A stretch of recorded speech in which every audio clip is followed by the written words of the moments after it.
Naghahanap ka ba ng masarap na coffee pero hindi bubutas ng bulsa mo? Binabalikan nga sila at dinadayo ng mga estudyante na naghahanap ng place na matatambayan at the same time para makapag-relax. At ang ilan nga sa mga natikman namin drinks ay ang kanilang tiramisu latte na for only 160 pesos, bestseller at sumasabay din sa trending, sariling gawa at recipe ang kanilang tiramisu. Napaka-smooth ng lasa, not too sweet at very creamy. Na good combination sa kanilang coffee na 70 Arabica at 30 Robusta. Must try din sa kanilang bestseller itong espresso biscoff na for only 120 pesos. Very affordable na espresso-based drinks, blend of sweet, bitter, and sour notes. Kung gusto mo nga ng pampagising, must try ito. At kung matcha lover ka, must try itong kanilang hot matcha na for only 90 pesos. At sa kanilang foods naman, I recommend itong kanilang creamy carbonara with garlic toast, cheesy Hungarian rice bowl. At kung naghahanap ka naman ng something spicy, must try itong kanilang spicy samyang. May kasama na nga yung fresh lettuce, seaweeds, at sunny side up na for only 140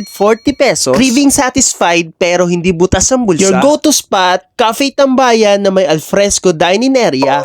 I'm Jamaica Frondes, owner of the Better Bean Cafe. Iniimbitahan po namin kayo sa aming coffee shop na makabisita po. Open ng 5 p.m. hanggang 11 p.m. Located po kami sa Barangay Santa Cristina 2, Aguinaldo Highway po. Hindi na po papasok sa loob, sa highway lang po.